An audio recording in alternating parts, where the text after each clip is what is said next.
Assalamualaikum warahmatullahi wabarakatuh. Mahasiswa Fakultas Dakwah yang saya cintai, hari ini kita akan menyampaikan tentang akhlak dai, ya. Kenapa ini perlu disampaikan? Karena seorang dai itu mestinya harus memiliki kriteria akhlakul karimah yang sudah ditentukan oleh Islam itu sendiri sejak ajaran Islam disampaikan, sehingga nanti dalam penyampaian dakwahnya tidak keluar dari koridor akhlakul karimah, ya, atau tidak bertentangan dengan ajaran Islam itu sendiri. Karena apa? Inti ajaran Islam adalah akhlakul karimah, sebagaimana dikatakan oleh Rasulullah, innama bu'istu liutamimma makarimal akhlak. Artinya bahwa kita itu atau Rasulullah itu diutus kepada umat, ya, terutama adalah umat Islam, itu untuk memperbaiki akhlakul karimah, artinya untuk memperbaiki akhlak manusia, ya. Nah, kemudian di sini Rasulullah itu sebenarnya tidak hanya untuk umat muslim, ya, bukan hanya kalangan muslim. Makanya di sana dikatakan Islam itu adalah rahmatan lil alamin, ya, bahwa Islam adalah merupakan rahmah, ya, tapi bukan Mbak Rohmah, ya, rahmat bagi seluruh alam, ya. Ini rahmatan lil alamin. Itu ajaran Islam atau Rasulullah sendiri diutus adalah dalam rangka tadi, ya. Yang pertama itu menjadi rahmat. Rahmat itu apa, ya? Karunia, ya, atau kasih sayang, ya, atau kemaslahatan, kehidupan yang penuh berkah itu, ya. Nah, bagi seluruh alam. Artinya sebenarnya Rasulullah itu hadir ke dunia ini tidak hanya untuk umat muslim, tapi di sana juga Rasulullah itu diutus untuk seluruh alam, untuk seluruh kebaikan alam semesta. Buktinya apa? Ya, buktinya sampai sekarang itu, sejak Islam datang sampai sekarang itu banyak sekali non muslim yang juga di situ menggunakan atau menyampaikan atau mengikuti ajaran Islam sesuai petunjuk Al-Quran dan Al-Hadis dalam kehidupan sosial bermasyarakat dan ilmunya, ya. Kita tahu bahwa Jepang, ya, demikian bersih, demikian teratur kehidupannya, itu ternyata juga belajar dari yang disampaikan oleh Rasulullah. Itu bukti bahwa Islam adalah rahmatan lil alamin. Kemudian Rasulullah sudah mengatakan tadi yang sudah saya sampaikan dalam hadisnya, innama bu'istu liutamimma makarimal akhlak. Rasulullah itu adalah utusan Allah yang diutus untuk memperbaiki akhlak manusia, ya, terutama adalah akhlak umat muslim. Maka di sini seorang dai sebagai uswatun hasanah, seperti yang pertemuan saya lalu yang saya sampaikan, ya, bahwa dai adalah fungsi dai antara lain adalah, atau peran dai antara lain adalah sebagai teladan, ya, atau panutan atau uswatun hasanah.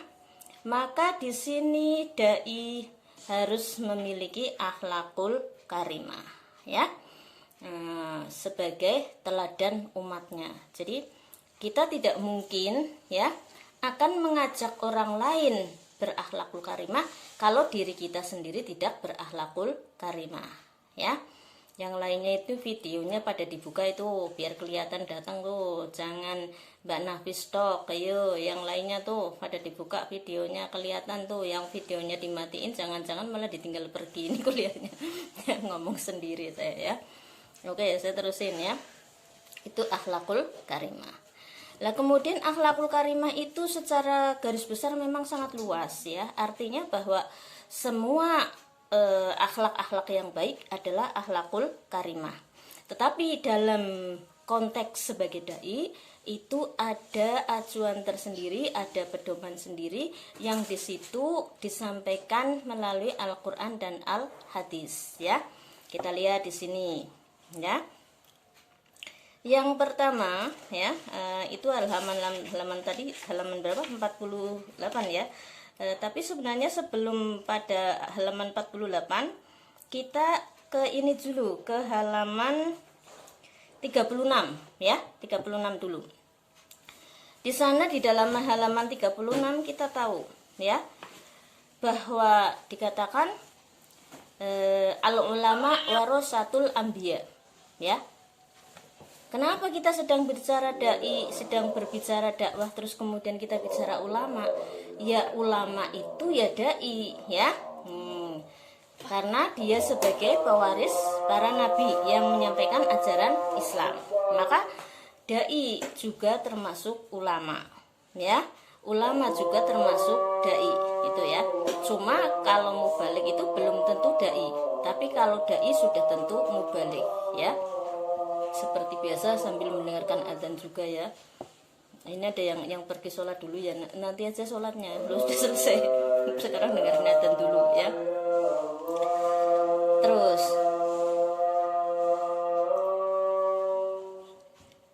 akhlak dai yang pertama, acuan kita adalah surat Al-Mudaththir ayat 1 sampai 7 ya. Jadi sekali lagi, kita selaku dai yang disampaikan oleh kita, apapun ajaran Islam itu adalah yang paling utama menyampaikan Al-Quran ya. Makanya semua rujukan ceramah kita, semua rujukan materi dakwah kita adalah Al-Quran yang pertama ya. Baru yang kedua nanti Al-Hadis, baru yang ketiga adalah misalnya ijma, lalu yang keempat nanti misalnya kias dan seterusnya, ada ilmu tafsir, ilmu tajwid dan seterusnya. Tapi yang pertama adalah Al-Quran. Makanya kita dalam menyampaikan akhlak dai juga yang pertama yang kita pedomani adalah Al-Quran, yaitu khususnya di surat Al-Mudaththir ayat 1 sampai 7. Kalau yang hafid hafal ya.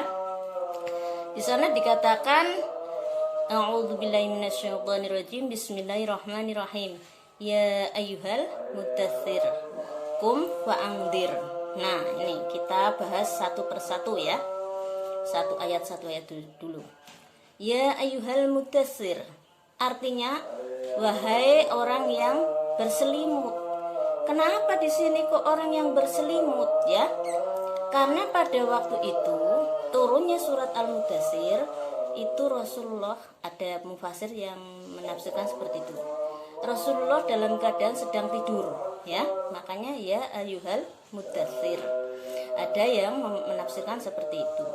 Tapi ada juga mufasir yang kemudian mengatakan yang dimaksudkan ya ayyuhal mudaththir bukan berarti Rasulullah sedang berselimut, tapi artinya sedang membangunkan. Artinya setelah turunnya surat Al-Alaq yang sudah lama itu, kemudian turun surat Al-Mudaththir ini, itu Rasulullah dianggap sebagaimana seorang yang sedang tidur.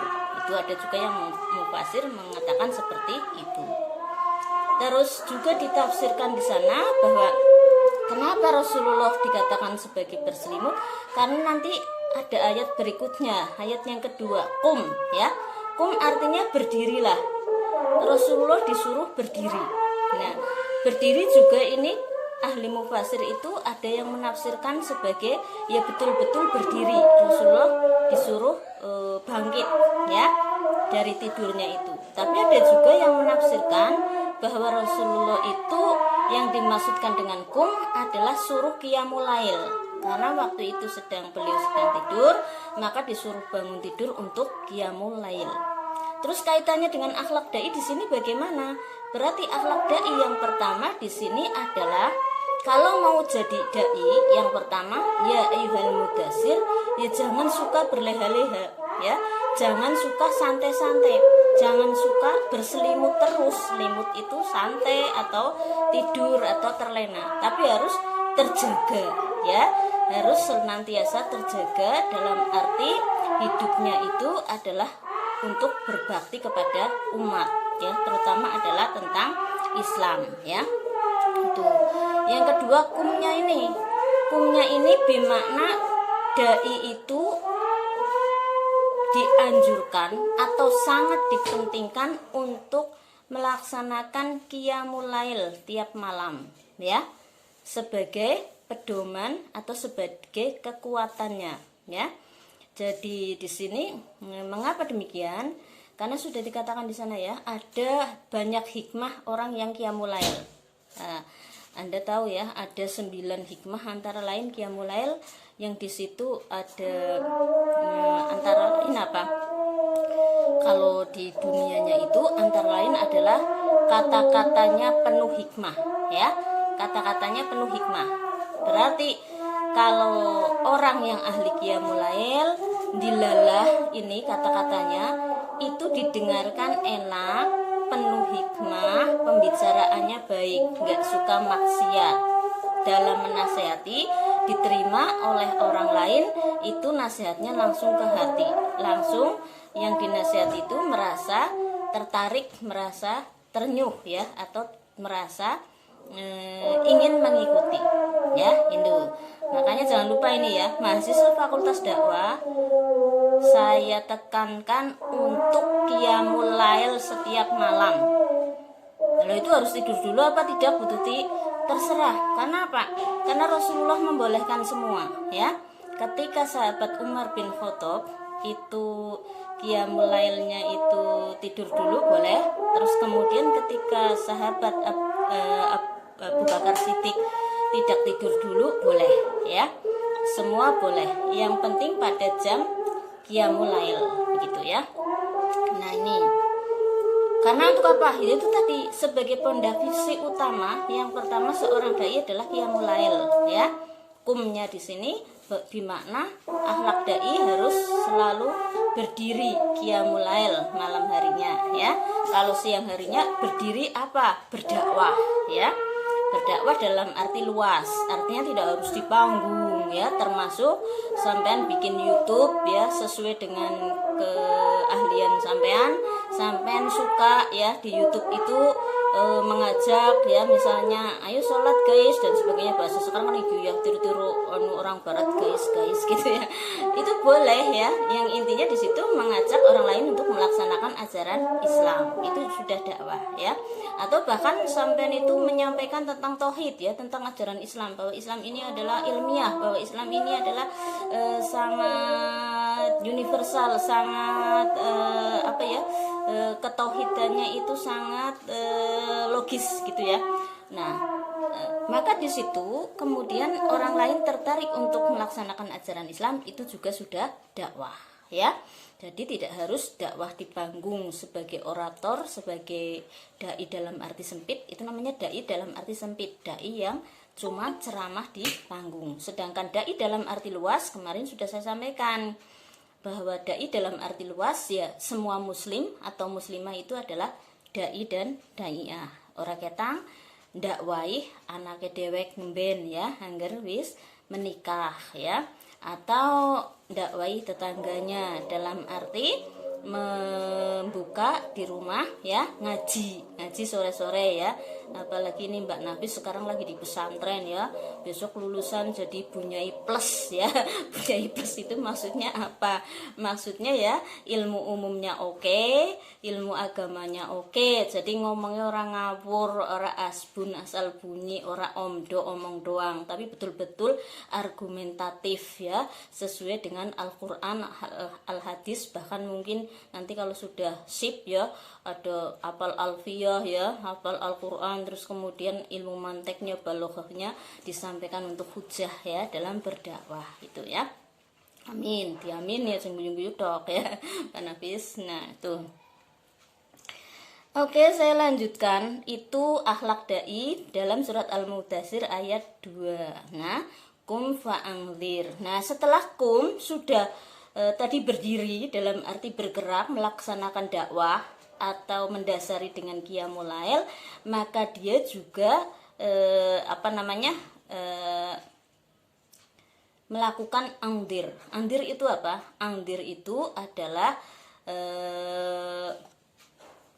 memberi peringatan, yaitu dakwah itu sendiri memberi peringatan. Jadi dai ki ora menang-menang tok, tapi ya pancen ngomong, memberi peringatan, ya. Itu kalau dai di panggung, atau dai di pesantren, atau dai di sekolah ya, atau dai di perguruan tinggi, kan ngomong menyampaikan ajaran Islam. Tetapi anglir di sini bisa juga nulis. Sampean, wah Bu Tuti saya nggak bakat ngomong. Nah kalau nggak bakat ngomong ya nulis ya, nulis puisi yang terkait ajaran Islam, nulis prosa yang terkait ajaran Islam ya, nulis penelitian yang terkait ajaran Islam ya, nulis hujah-hujah tentang Islam yang benar dan sebagainya. Itu sudah dakwah, sudah angzir ya, kum wa angzir, memberi peringatan. Nah, walaupun sampean jangan pesimis ya, nanti saya ajarkan kalau saya masih mengampu mata kuliah retorika di semester yang akan datang, ajarkan bagaimana cara berdakwah atau bagaimana melatih kompetensi orasi ya, sebagai orator atau sebagai dai. Jadi tidak ada yang tidak bisa dipelajari, semua bisa belajar menjadi dai atau menjadi orator atau menjadi dai panggung ya. Oke. Yang belum mandi, yang sudah mandi, ayo live videonya dibuka ya. Dah. Terus yang ketiga dikatakan di sana warabbaka fakabbir ya. Akhlak dai yang selanjutnya ya, warabbaka fakabbir, yaitu apa? Kepada Tuhanmu besarkanlah atau takbirlah. Artinya apa? Artinya seorang dai itu harus mengembalikan segala sesuatunya kepada Allah Subhanahu wa Ta'ala. Artinya apa? Tidak boleh menyampaikan sesuatu yang tidak bersumber kepada Al-Quran, Al-Hadis ya, tapi harus bersumber ke sana. Maka fakabbir. Nah, setelah menyampaikan sesuai ajaran Islam yang sesungguhnya, maka ketika ada segala sesuatu pun dikembalikan kepada Allah. Misalnya apa? Misalnya ada yang memuji, wah kayak punya ini hebat banget ya, punya Nafis gitu ya, utawa kiai ini hebat banget kayak Kiai Ibnu Hidayat gitu ya, hebat banget gitu. Lah sampean jangan GR, sampean jangan takabur, tapi fakabbir ya. Takbirnya hanya kepada Allah. Alhamdulillah, hanya Allah yang membuat saya sehebat ini, kan gitu ya. Jadi jangan kagum kepada manusianya, apalagi kepada diri sendiri, tapi syukurlah kepada Allah. Kagumlah kepada Allah, bersyukur bahwa saya diberi kemampuan untuk berdakwah dengan baik. Saya diberi kemampuan untuk menyampaikan ajaran Islam dengan baik, kan gitu ya. Oke, saya lanjutkan. Jadi selalu mengembalikan sesuatu kepada Allah. Iku maknane warabbaka fakabbir. Selalu memuji kebesaran Allah ya. Ya dalam arti luas, tidak hanya bilang Allahu Akbar, Allahu Akbar, Allahu Akbar, bukan, tapi segala sesuatunya dikembalikan kepada kehebatan Allah, kebesaran Allah Subhanahu wa Ta'ala. Itu yang dimaksudkan ya. Oke, saya lanjutkan yang keempat. Yang keempat dalam surat Al-Mudaththir dikatakan di sana wasyabaka fatahhir ya. Dan pakaianmu sucikanlah ya, bersihkanlah. Maksudnya apa? Ya maksudnya pakaian kita itu dibersihkan, disucikan. Jadi seorang dai, seorang kiai, seorang ulama, seorang ustadz, seorang penyuluh agama mestinya selalu berpakaian rapih dan bersih seperti saya misalnya seperti ini ya. Nah, ini saya curiga ini kok yang live di videonya cuma Mbak Nafis tok, yang lainnya jangan-jangan nggak berpakaian bersih ini, sama Mas Ibnu tok, ini dua orang tok kelihatan dari sini. Kalau di Facebook nggak kelihatan kan, cuma hadir bu. Sekarang kelihatan tuh cuma Mas Ibnu karo Mbak Nafis, yang lainnya itu pada anuasi turu apa ya, penangendi ya. Nah ini pakainya seperti ini misalnya ya, wa thiyabaka fatahhir. Nah makna suci di sini juga ada dua ya, yaitu makna dohir, suci seperti ini, artinya itu memang pakaiannya benar-benar suci ya, suci dari najis ya. Terus kemudian juga yang dimaksudkan adalah pakaiannya suci dari yang haram. Misalnya kerudung ini dari mana? Nah, kalau ini dikasih sama orang, berarti kan halal ya. Halalan toyiban ya. Enggak nyolong gitu ya. Itu berarti pakaian saya itu tohir ya. Nah, terus kemudian di sini makna yang lainnya apa? Ini kan dua ya sudah, makna suci lahir dari suci dari najis, dohirnya, batinnya ini halal gitu ya, tidak haram, bukan pakaian haram. Itu makna pakaian, arti haram halalnya secara dohir dan batinnya. Terus kemudian sebagai dai-nya juga dua maknanya, yaitu bukan hanya pakaian yang kita pakai seperti ini, kerudung, peci, terus kemudian sepatu atau sarung, itu tidak. Tapi di situ juga pakaian batin di sini. Artinya apa?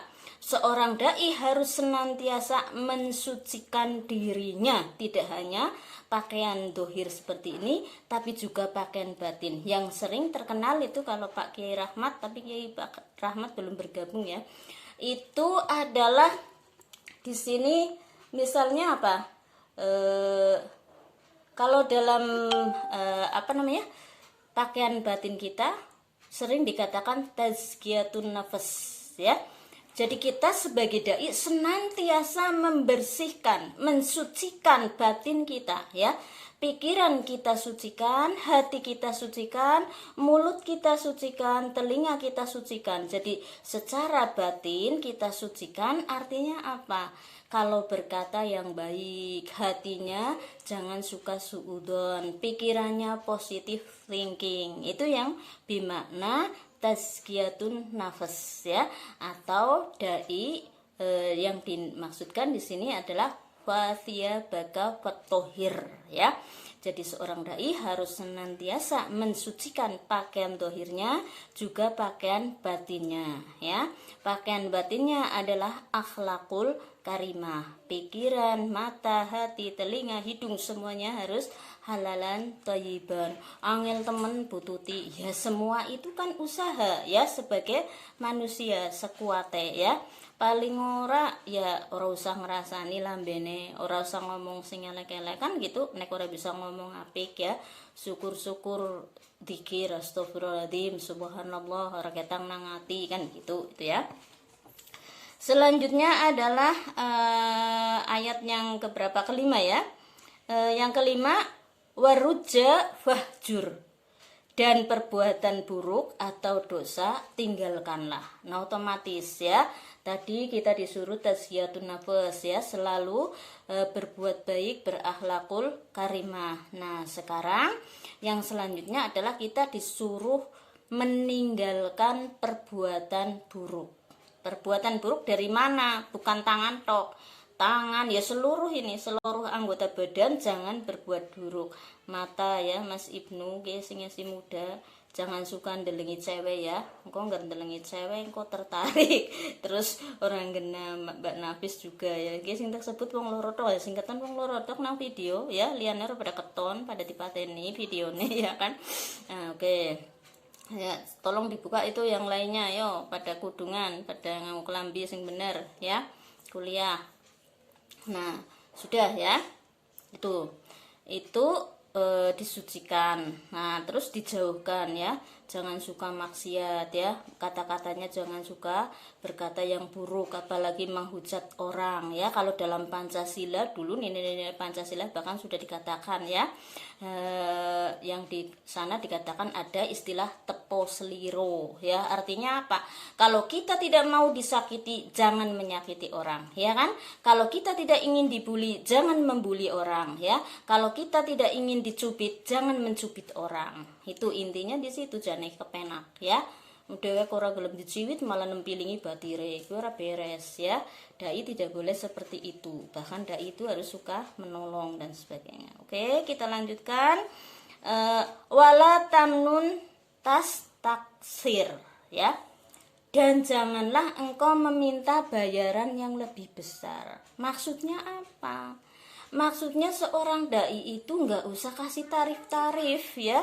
Walaupun kemarin sudah saya sampaikan selaku dai profesional, dai dalam arti profesi, artinya itu memang dai layak untuk dihargai sebagai profesinya, itu pantas diberikan kemudian apa itu uang transport ya kan. Nggak mungkin misalnya kita disuruh dakwah di Kalimantan tiba-tiba kok beberblas di jurnal mangkat dewek bali dewek beberblas lah, biaya pesawatnya endi, biaya nginep di hotelnya endi, biaya makannya endi, kan begitu. Nah ini artinya bahwa seorang dai itu tidak boleh meminta bayaran yang lebih banyak. Artinya apa? Ya wis dinaini nang panitiane pira lah, bismillah lillahi ta'ala lah, syukur-syukur kayak Kanjeng Nabi ya, modal sendiri, tidak usah meminta, pulang disangoni ya alhamdulillah ora ya uwis. Itu mental dai, akhlak dai menurut Al-Qur'an. Tapi di sini kalau kita sebagai umat ngundang dai ya kudu ngerti ya, jadi harus bisa memposisikan posisinya sendiri-sendiri. Ketika kita menjadi dai, jangan suka meminta bisa roh yang lebih besar, malah nganggo tarif. Kene karep ngundang nyong kudu 100 juta. Aduh, wis ora dadi ya. Tidak, dalam Al-Quran tidak boleh seperti itu. Paling kalau kita memang tidak punya sama sekali ya bilang ke panitia, tapi tolong ya akomodasi dan transportasinya di perhatikan gitu. Ini Mbak Rohmah wis muncul kayak wis hadus kayaknya tembe hadus ya itu. Jadi di situ kayak gitu ya, jangan meminta bayaran yang lebih banyak. Tapi kalau meminta boleh nggak Bu Tuti? Boleh lah, itu tadi ya. Ketika misalnya kita sama sekali nggak pegang uang kok disuruh ceramah di maos ya, sampean kan ya si mahasiswa Mbak, ngesuk ngaji nanggonku ya. Aduh, priwe ya? Nyong ora duwe motor, ora duwe anu sing nggo tuku bensin Cek. Nah, paling enggak tapi dijemput ya gitu. Tapi insya Allah ya kalau panitia sih seharusnya sudah tahu ya, kalau ngundang dai nggak mungkin seperti itu. Dan saya seumur-umur dari mulai jadi dai tahun 1986 ya, jadi waktu itu saya masih aliyah kelas 2 sampai saat ini ya belum pernah yang nggak ditransporti ya, semua ditransporti. Meskipun niat saya bismillah lillahi ta'ala, nggak niat amplop. Saya nggak doyan amplop ya, mohon maaf. Saya duit juga nggak doyan ya. Jadi bismillah lillahi ta'ala. Cuma dilalahnya alhamdulillah setelah saya simpulkan, setelah saya sudah lama ya hidup ya, sudah dari aliyah kelas 2 ya sampai sekarang, saya itu ngaji, saya itu jadi dosen dan lain-lain, menulis buku, penelitian. Ternyata yang paling enak itu ya jadi dai ya. Makanya saya support sampean ini jadi dai semua. Enaknya di mana ya? Datang dijemput ya, pulang diantar jemput, di sana dikasih disuruh hidangan yang lezat-lezat, pulangnya diberkati. Masya Allah, bisa rohnya sangat banyak. Ini kalau kita lihat dari sisi materinya dan dihormati ya kan. Baru datang aja sudah tola'al badru alaina gitu ya. Terus kita ketemu jamaah terus dicium tangannya gitu ya sama jamaah semuanya. Waduh, disolawati pakai rebana. Itu dulu waktu saya masih muda, dan itu tapi saya nggak bahagia waktu itu. Saya tuh sedih di sini ya. Ya Allah, aduh, itu merasa berat, merasa sedih dan sebagainya. Itu aneh ya.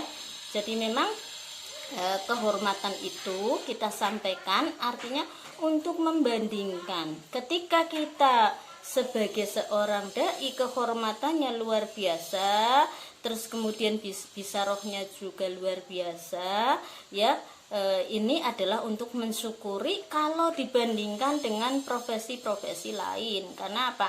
Saya waktu tahun 93 lulus S1, saya ditawari sebagai PNS ya sampai 3 tahun berturut-turut di Kemenak. Waktu itu 1 bulannya masih 90.000 ya, 90.000 sebulan gajinya ya.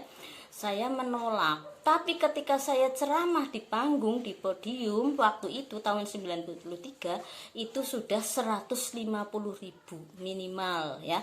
Makanya sangat jauh berbeda. Dan kalau jadi PNS, ini sekali lagi kalau saya ngomong itu didengarkan dengan dengan positive thinking, kemudian dengan sempurna, jadi nanti nggak salah paham ya, nggak gagal paham ya. Lah kemudian di situ PNS juga disetir ya kan, harus manut atasan, harus manut aturan. Tapi kalau dai enggak, dai itu kita yang ngatur kapan kita mau berangkat, mau berapa menit, itu kita yang ngatur ya kan. Makanya di sini sebenarnya profesi dai adalah profesi yang sangat hebat ya. Ini makanya saya berdoa sampean pada jadi dai semua, Allahumma amin. Tapi nawaitunya jangan dijadikan profesi, tapi nawaitunya tadi ya, liutamima makarimal akhlak, dalam rangka memperbaiki akhlak manusia, dan juga dalam rangka rahmatan lil alamin, kita sebagai wasilah menjadi rahmat seluruh alam ya. Dan juga kita menjadi warasatul anbiya, yang menyampaikan ajaran Islam. Itu motivasinya itu, dan niatnya harus itu ya, nawaitunya. Kalau tentang kehormatan ya, tentang materi bisaroh, tentang oleh-oleh, tentang makanan enak, itu hanya mengikuti. Ibaratnya apa? Ibaratnya ketika kita punya meja ya, meja kayak gini misalnya yang saya pakai, dai itu adalah mejanya ya, profesi dai. Sedangkan bisaroh-bisarohnya, materi-materinya adalah ini kolongnya ya. Jadi materi itu nggak usah dipikirkan, akan mengikuti sendiri. Sebagaimana meja itu dipindah, kan mesti kolongnya ikut meja itu ya kan. Nah itu materi itu ibarat kolongnya lah. Profesi dai ibarat mejanya gitu ya. Itu ya, kita teruskan. Selanjutnya yang ketujuh.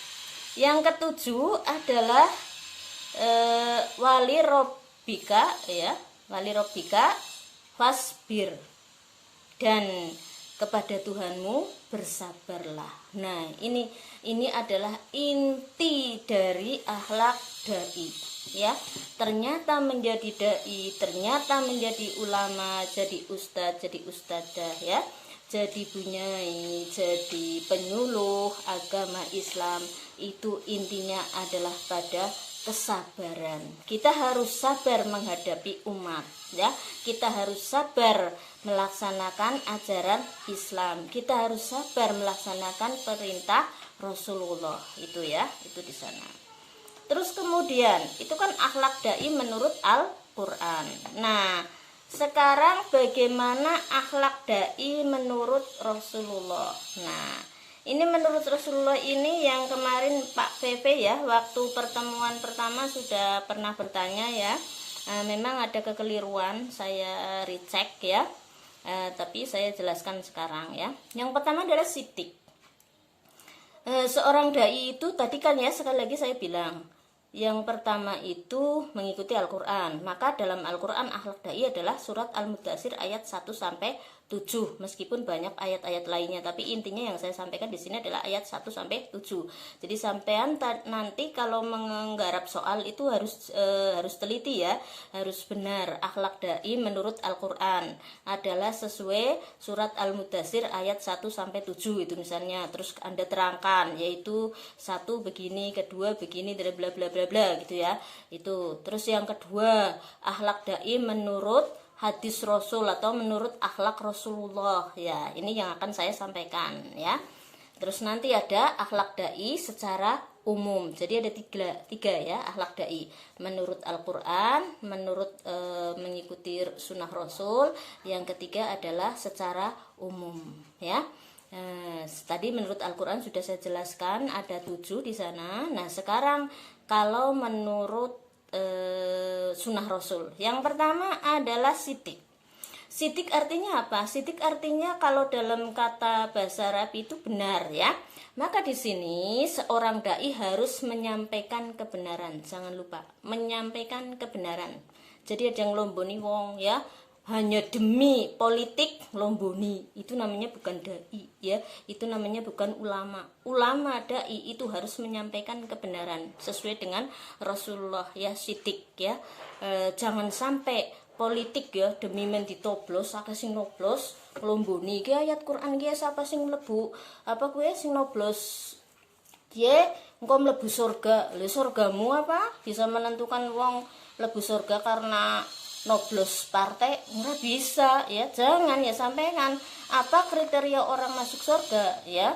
Jangan karena noblos parpol misalnya ya, atau karena noblos caleg ya, atau karena noblos sampean jadi lurah gitu. Ora bener ya. Ya, kecuali kalau penyampaiannya sampean, insya Allah siapa sing noblos aku bantu kita sarang-sarang masuk surga. Karena apa? Insya Allah nanti saya akan amanah, saya akan melaksanakan sesuai dengan tugas saya di kelurahan sebagai lurah. Saya akan beribadah mengatasi problem-problem sosial ya. Kemudian akan menjadikan warga masyarakat makmur sesuai ajaran Islam, sesuai petunjuk Rasulullah. Itu boleh. Tapi ketika ngomongnya itu kalau noblos sampean terus masuk surga, itu nggak benar ya kan. Jadi harus menyampaikan kebenaran, itu maknanya sidik. Satu, menyampaikan kebenaran. Dua, caranya juga harus benar. Caranya harus benar itu tadi ya, sampaikan sesuai dengan ayat Al-Qur'annya, sesuai al-hadisnya. Jangan ngarang sendiri, jangan merekayasa apalagi ya. Nah, itu sidik ya maknanya. Caranya harus benar juga. Yang ketiga, juga harus selalu dalam kebenaran. Artinya sampean tidak boleh kemudian karena kepepet, karena ada paksaan dan sebagainya langsung banting setir, tidak menyampaikan kebenaran. Nah, itu tidak sesuai dengan sunnah Rasul ya. Bahkan Rasulullah sudah mengajarkan waktu itu ya. Rasulullah kan pernah ya diajak sama kaum kafir Mekah. Begini aja Muhammad ya, orang kafir Mekah kan mengundangnya Muhammad ya, orang Nabi Muhammad itu Rasulullah enggak. Kita gantian saja, tahun ini kami menyembah Tuhanmu Allah, lah tahun depan aku yang kamu dan umatmu yang menyembah Tuhanku berhala. Kan pernah seperti itu, tapi Rasulullah tidak mau. Nah, yang kemudian menjadi asbabun nuzul turunnya surat surat apa yang lakum dinukum waliyadin al-kafirun ya. Ya ayyuhal kafirun ya kan. Nah, di situ sudah jelas sekali ya. Ketika Rasulullah diajak untuk menyembah berhala, Rasulullah tidak mau karena itu tidak benar. Itu ya contohnya. Oke, itu makna sidik. Terus kemudian yang kedua adalah fatonah. Fatonah itu apa? Cerdas. Nah, jadi dai itu harus cerdas syaratnya ya. Jadi dai syaratnya harus cerdas. Loh, berarti ngerbong bodoh ora bisa jadi dai bututi. Nah, cerdas sesuai yang materi yang disampaikan. Itu yang dimaksudkan. Misalnya apa? Bisa nih cuma bismillahirrahmanirrahim, berarti cerdas dalam hal bismillahirrahmanirrahim. Paham ya? Nah, itu makna cerdas, fatonah ya. Tapi makna itu sangat sempit, hanya berlaku segitu misalnya. Tapi secara luasnya yang dimaksud cerdas ya betul-betul cerdas seperti Rasulullah. Artinya apa? Bisa mengatasi masalah yang terjadi di masyarakat dengan cara yang bijak, dengan cara yang baik, kemudian dengan cara yang benar. Itu yang dimaksudkan dengan fatonah atau cerdas ya. Jadi misalnya apa? Ada suami istri ya, padu maring sampean minta solusi. Ya solusinya yang sesuai dengan ajaran Islam ya. Jadi benar, cerdas dan bijak, ora saklek, disesuaikan. Misalnya apa? Ki bojone kayak gini kepriwe, ki bojone kayak gini kepriwe. Cari dulu sampean akar masalahnya apa. siapa yang di sini berperan ya. Terus kemudian kalau sudah ketemu akar masalahnya, baru sampean menyampaikan solusi sesuai dengan masalah yang dihadapi, yang tidak keluar dari ajaran Islam. Itu makna fatonah ya, cerdas. Makanya seorang dai juga harus belajar terus ya. Sampean pedai kuliah online nang omah malah nganggur-ngangguran, santai-santai, ora tahu sinau ya, kesenangan ya, tidak jadi ya. Belajar itu di mana saja, kapan saja. Bahkan kalau saya sering ngomong ke anak saya, ke mahasiswa maupun ke audien atau madu saya, itu ngomong apa? Misalnya ya, ketika kita sedang naik kendaraan angkot ya, kita belajar angkot. Jadi ini mata selalu melihat dengan baik, telinga juga mendengar dengan baik, lalu pikiran ini juga berjalan menganalisa apa yang kita lihat, apa yang kita dengar. Hati kita juga merasakan. Contoh ya, misalnya sampean pergi ke suatu tempat, ini pada pergi kemana semua ya, sebentar lagi itu ikuti ya. Itu contoh ya. Contoh misalnya kita pergi ke suatu tempat. Lah di situ ada pengemis ya. Lah sampean melihat pengemis itu, mestinya setelah melihat terus berpikir, iya ya, melasi temen kayak ngemis ya, kenang apa ngemis ya. Terus kemudian sampean, alhamdulillah saya bukan pengemis gitu. Terus kemudian mungkin kalau sampean punya pertolongan bisa menolong, misalnya menolong pakai ngenopo jenengan ngemis. Nah terus sampean misalnya, kayak jane kula nek enten modal ya, bisa itu modal gitu ya. Nah sampean bisa kemudian memberikan modal, nggih monggo tak modali jenengan badhe niku mboten misalnya dibagi hasil segini. Nah itu ya, itu namanya fatonah ya.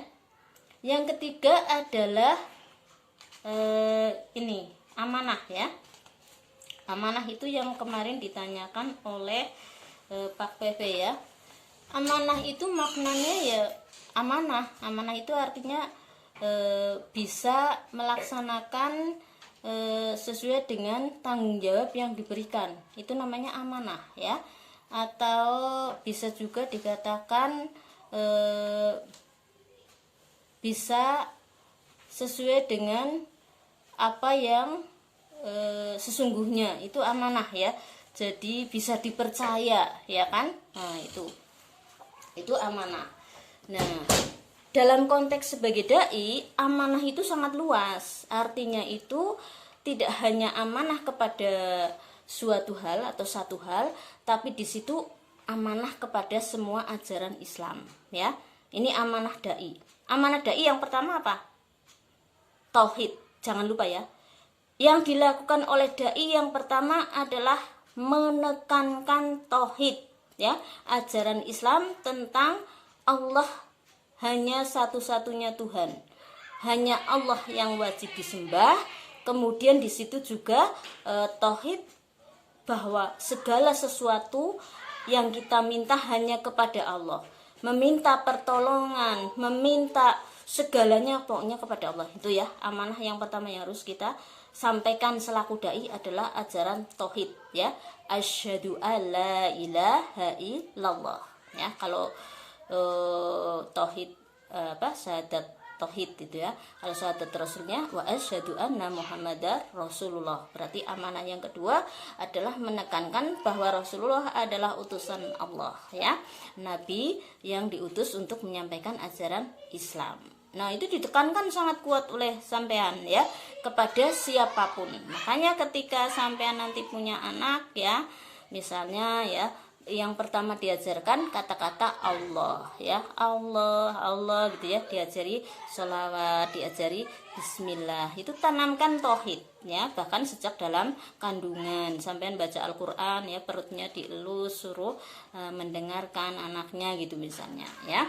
Berpuasa juga anaknya diajak ngomong, ini bunda puasa ya nak, kamu besok juga puasa gitu. Sholat juga seperti itu ajaran tauhid ya. Terus yang kedua amanah yang kedua yang harus disampaikan oleh kita selaku dai apa? Islam. Islam itu dengan tauhid bedanya apa? Kalau tauhid itu tadi iman, masuknya ke iman kepada Allah terutama. Nanti kalau diteruskan ya iman kepada malaikat dan seterusnya dan seterusnya. Nah, yang kedua Islam. Islam itu seperti apa? Ya sesuai dengan rukun Islam, bahwa kalau Anda ingin masuk surga, atau kalau Anda ingin menjadi muslim, harus mau syahadat, ya kan, asyhadu alla ilaha illallah wa asyhadu anna muhammadar rasulullah. Nah, setelah syahadat apa? Ya sholat. Nah, sholat itu tiang agama, ya, jangan lupa. Yang membedakan ajaran Islam dengan ajaran agama lain adalah pada sholatnya dan tauhidnya. Jangan lupa ini dua terutama. Kalau puasa di ajaran agama lain ada, sodako ada, ya, banyak itu ajaran agama lain. Tapi kalau sholat dan tauhid tidak ada, ya. Ajaran agama lain Tuhannya lebih dari satu, ya. Ajaran agama lain tidak sholat, ya. Tapi kalau Islam sholat, maka ini amanah kedua adalah Islam bermakna syahadat dan sholat, ya, terutama jangan lupa. Makanya anak kecil itu yang diajarkan pertama ya selain tauhid ya diajari sholat, diajari wudhu dulu, kan begitu, ya. Jadi amanah yang kedua adalah Islam. Baru nanti amanah yang ketiga adalah ihsan. Ihsannya itu apa? Ihsan ya perbaikan diri, ya kan? Kalau mau jadi orang yang baik, jangan suka ngerasani, ya. Kalau mau jadi orang yang baik, jangan suka membuli. Kalau mau jadi orang yang baik, jangan suka minum homer dan seterusnya dan seterusnya. Itu ya. Jadi itu maknanya amanah, ya. Bisa memegang amanah ajaran Islam, juga menyampaikan dengan cara yang amanah, juga dapat dipercaya, ya. Amanah-amanah tadi juga disampaikan dengan baik sesuai urutannya. Pertama ditanamkan tauhid dulu, baru disuruh Islam, melaksanakan ajaran Islam, baru kemudian disuruh memperbaiki diri yang dinamakan ihsan. Ya, oke, kita teruskan lagi. Yang selanjutnya yang terakhir itu yang tabligh, ya. Nah, ini tabligh. Tabligh itu adalah akhlak dai yang disunahkan oleh Rasul atau yang dicontohkan oleh Rasul. Ya ini yang sedang kita sampaikan, yang sedang saya sampaikan. Meskipun saya kuliah, itu namanya juga sudah tabligh, sudah menyampaikan ajaran Islam, ya kan? Nah, Anda yang jadi guru madin, guru TPQ, ya, atau guru di sekolah, itu juga namanya sudah tabligh, menyampaikan ajaran Islam. Ketika apa? Ya usah woro-woro macem-macem, tapi pada murid, ayo nak kita berdoa dulu ya dengan baik gitu ya. Ayo kita praktek wudhu, ayo kita praktek sholat ya, atau kita ketika mau garap soal bismillah dulu gitu ya. Terus sama bu guru menghormati ya, cium tangan dan sebagainya. Itu juga sudah tabligh, menyampaikan ajaran Islam, ya.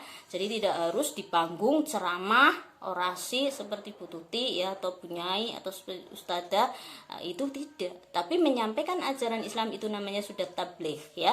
Bahkan ngobrol-ngobrol nang terminal ya, lagi ngenteni bis misalnya dulu ya. Kalau sekarang zaman corona jan bis angel banget ya, ngobrol-ngobrol di bis ya. Atau Mbak Rohmah itu ke pasar ya, beli cenil ngerti cenil ora ya, itu beli cenil, terus cerita ngobrol sama bakulnya, yaitu terus bakule, Bu niki ndamele jam pinten niki? Oh nggih, berarti jenengan nek ndamel niki niku nggih mumpun sederenge salat subuh nggih gitu. Padahal sampean cuma menyampaikan sederenge salat subuh. Itu sudah tabligh, karena kalau diniati oleh sampean menyampaikan ajaran Islam men bakule salat subuh, kuwi wis tabligh, ya, wis menyampaikan ajaran Islam, atau wis mubaligh, sudah menyampaikan ya, wis jadi mubaligh. Itu makna tabligh secara luas. Kalau secara sempitnya ya jadi dai nang panggung ya, menyampaikan ajaran Islam, atau jadi kiai mulang ngaji ya. Tapi makna luasnya itu tadi ya. Oke, saya lanjutkan sebentar lagi ya. Saya teruskan ini untuk yang berapa menit lagi aja ya, 7 menit atau 5 menit ya, kita sampaikan akhlak dai secara umum. Tadi sudah ya, menurut Al-Quran sudah, menurut Al-Hadis sudah. Sekarang akhlak dai secara umum ya, yaitu yang selanjutnya, dai itu harus bertakwa. Otomatis ya, kalau dai tidak bertakwa ya percuma orang kanggo gawe, orang bakal dirungokna ngomongnya ya. Iku sing jenengane dai jarkoni, ngomongi wong tok dheweke orang lakoni, maka umatnya juga tidak akan mau lakoni. Makanya zaman sekarang itu banyak kenapa diceramai saben dina tetep baik kelakuannya kayak gue, karena sing ceramah juga orang lakoni gitu ya. Banyak naudzubillah min dzalik ya, sing ceramah perintah tahajud, jebule sing ceramah ora tahajud ya, umatnya bebe tahajud ya. Makanya di sini takwa itu adalah yang dai secara umum, akhlak dai secara umum yang pertama. Yang kedua iman, atau iman dulu ya, iman takwa sama saja ya. Harus beriman kepada Allah, kepada ajaran Islam. Karena apa? Kalau tidak iman, tidak Islam, ya angel kon dadi dai ya.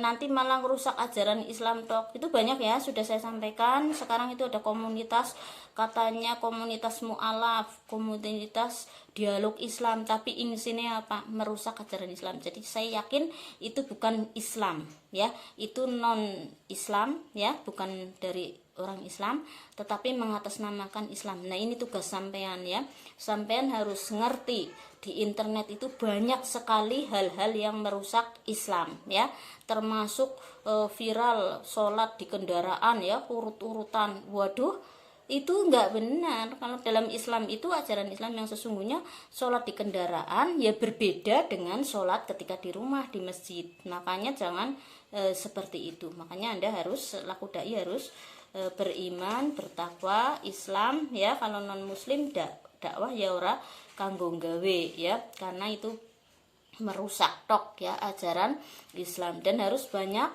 juga mengaji atau mencari ilmu-ilmu agama Islam. Yang selanjutnya adalah wirai. Wirai itu apa? Wirai adalah duwe rasa ekuh pekewuh, cara wong Jawa nih, merasa tidak apa namanya ya, tidak angas, tidak apa sih namanya, mangas, cara bahasa Indonesia ini apa, tidak serakah ya. Kalau dai serakah itu bahayanya gimana? Kepenak ya, dienggokaken, kayak ora usah ngomong kayak lah, ngomong kayak bae dine duit semiliar gelem ya. Tapi kalau wirai nggak mau, apapun Anda mau membayar saya berapapun, saya akan tetap tidak mau. Saya tetap menyampaikan Islam sesuai dengan yang sesungguhnya gitu ya. Itu makna wirai. Terus tabah. Tabah itu seperti apa? Masya Allah. Kalau Anda mau saya kasih tahu bagaimana dahsyatnya cobaan saya selaku dai, Anda heran ya. Nah itu, tapi saya tabah saja. Karena apa? Ya udah bismillah, nawaitune aku ngibadah lillahi ta'ala. Cobaan itu ya kita tetap tabah itu ya. Dai itu sering ya, zamannya Rasulullah sendiri, Rasulullah disamprangi ya, di Taif ya, disamprangi ora kur karo batu tok, tapi juga dengan tinja ya, orang gitu ya. Masya Allah, sampai putri baginda Rasulullah Fatimah Zahra itu menangisi ayah handanya karena disamprangi kayak ngono. Itu nabi ya, apalagi kita selaku dai hanya orang biasa.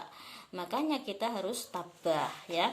Terus kemudian tawakal. Nah, kalau sudah tabah, tawakal, udah lillahi ta'ala, bismillah, gak usah niat-niat aku kepengen jadi dai, men duitnya akeh, men dihormati wong. Aduh, gak usah kayak gitu. Bismillah lillahi ta'ala, menyampaikan ajaran Islam. Gitu aja ya, tawakal kepada Allah. Insya Allah kalau kita sudah tawakal, rezeki itu akan datang sendiri ya.